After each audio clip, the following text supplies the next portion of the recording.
अपने पसंदीदा सीरियल के डेली अपडेट देखने के लिए हमारे चैनल को सब्सक्राइब करें। आज के एपिसोड की शुरुआत में मायरा कहती है, मुझसे तो राखी नहीं बन रही है। अभीरा आती है और कहती है, ऐसे हार नहीं मानते। मायरा कहती है, मुझे पापा से बात करनी है। अभीरा कहती है, अभी तो बहुत रात हो गई है, क्या हम कल बात कर लें?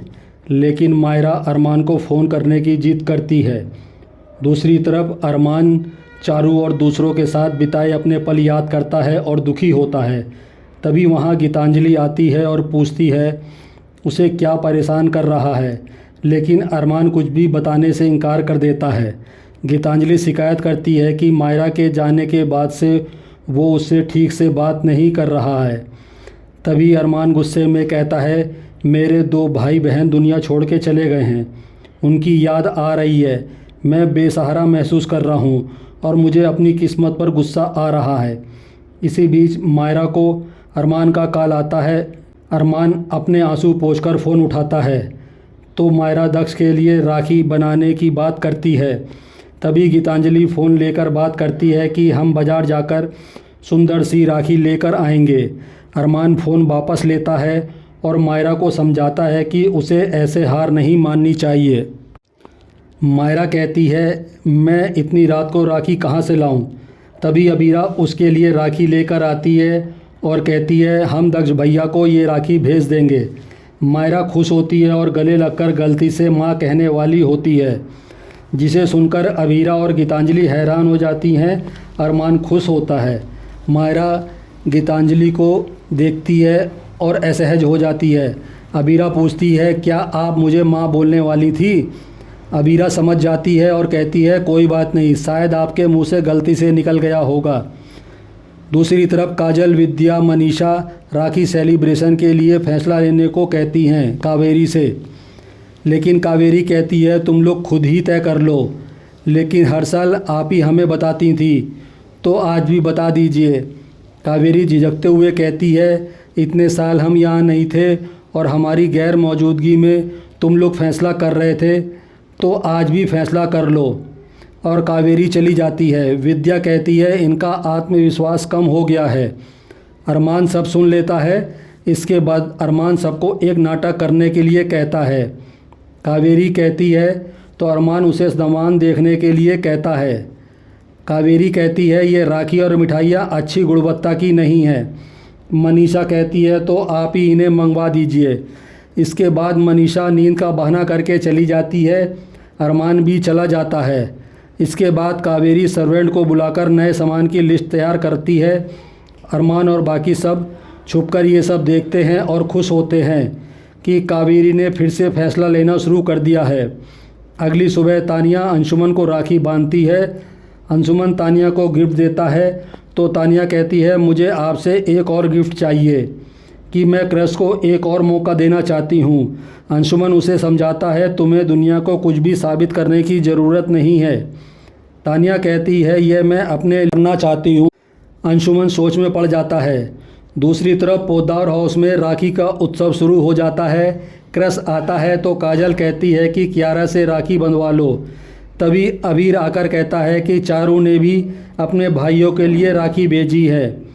अबीर कहता है, चारू ने अरमान, क्रश और आर्यन के लिए राखियाँ और लेटर भेजे हैं। वह सबको राखियाँ और लेटर देता है। अरमान कियारा से कहता है, पहले चारू की राखी बांधो। कियारा भावुक हो जाती है और अरमान को राखी बांधती है। अरमान कहता है, पिछले 7 सालों से उसकी कलाई पर राखी नहीं बंधी थी। कियारा क्रश को भी राखी बांधती है। तभी तानिया वहाँ आती है और उसे देखकर सभी हैरान होते हैं। तानिया क्रश से कहती है, पहले कियारा से राखी बंधवा लो, उसके बाद हम बात करेंगे। कियारा अबीर को देखती है। अरमान सोचता है कि गीतांजलि कहाँ है। दूसरी तरफ गीतांजलि मायरा से पूछती है, क्या वो अबीरा को माँ कहने वाली थी? अबीरा कहती है, वो राखी देखकर मैं उत्साहित हो गई थी, इसलिए गलती से निकल गया। गीतांजलि जोर देकर कहती है, मायरा सिर्फ उसकी बेटी है। दूसरी तरफ अबीरा और अबीर भी राखी का त्यौहार मनाते हैं और रूही को याद करते हैं। अबीर बताता है, रूही ने दक्ष की तरफ से मायरा के लिए गिफ्ट और वॉइस भेजा है। तभी वहाँ मायरा आती है। अबीरा कहती है ये गिफ्ट दक्ष ने आपके लिए भेजा है। मायरा बताती है नेशनल डांस कंपटीशन होने वाला है जिसमें बच्चे अपनी माँ के साथ हिस्सा लेंगे। मायरा कहती है क्या मैं गीतू के साथ इस कंपटीशन में हिस्सा ले सकती हूँ? अबीरा हैरान रह जाती है।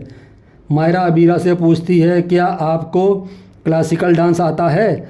आपने कभी डांस कंपटीशन में हिस्सा लिया है? अबीरा मना करती है। अबीर कहता है कि अबीरा को डांस आता है। वो अबीरा को डांस दिखाने के लिए कहता है। इसके बाद अबीर म्यूजिक शुरू करता है और अबीरा क्लासिक डांस करने की कोशिश करती है लेकिन वह सही से डांस नहीं कर पाती। अबीरा कहती है मैं मेहनत करूँगी और अच्छी डांसर बन के दिखाऊँगी। मायरा कहती है गीतू पहले से ही अच्छी डांसर है। अबीरा फैसला करती है कि वह गीतांजलि से बात करेगी। इसके बाद गीतांजलि को अबीरा का कॉल आता है। वह सोचती है अबीरा उसकी जगह मायरा के साथ डांस करना चाहती है लेकिन अबीरा कहती है आप कंपटीशन के लिए मायरा के साथ फार्म सबमिट कर दीजिए। गीतांजलि खुश होती है। अरमान सब सुन लेता है और फ़ोन लेकर मायरा से पूछता है वो अबीरा के साथ पार्टिसिपेट क्यों नहीं कर रही है। मायरा बताती है कि अबीरा को क्लासिक डांस नहीं आता। अरमान मायरा को समझाता है मैं पहले वकील था लेकिन आपके लिए मैं आरजे बन गया था। पेरेंट्स अपने बच्चों के लिए कुछ भी कर सकते हैं इसलिए आप अबीरा को समय दो, वो आपके लिए क्लासिक डांस सीख जाएगी। मायरा कहती है कि एक काम करते हैं मैं गीतू और क्यूट आंटी मेरे साथ डांस करेंगी फिर हम फैसला करेंगे कि मेरे साथ कौन पार्टिसिपेट करेगा। अबीरा और गीतांजलि सहमत होती हैं। अरमान अबीरा को प्रैक्टिस शुरू करने को कहता है। मायरा और अबीरा खुश होते हैं। इसी के साथ एपिसोड ख़त्म हो जाता है। अगले एपिसोड में देखने को मिलेगा कि अरमान अबीरा को क्लासिक डांस सिखाने में मदद करता है। गीतांजलि ठान लेती है कि वो मायरा को साबित करके दिखाएगी कि वो अबीरा से बेहतर माँ है। इसके बाद अबीरा और गीतांजलि डांस कर रही होती हैं। तभी अबीरा की नज़र अरमान पर पड़ती है जो खतरे में होता है, इसलिए अबीरा का ध्यान भटक जाता है। आज का एपिसोड आपको कैसा लगा हमें कमेंट करके ज़रूर बताएं। साथ ही ऐसे डेली अपडेट्स के लिए इस वीडियो को लाइक करें और हमारे चैनल को सब्सक्राइब ज़रूर करें।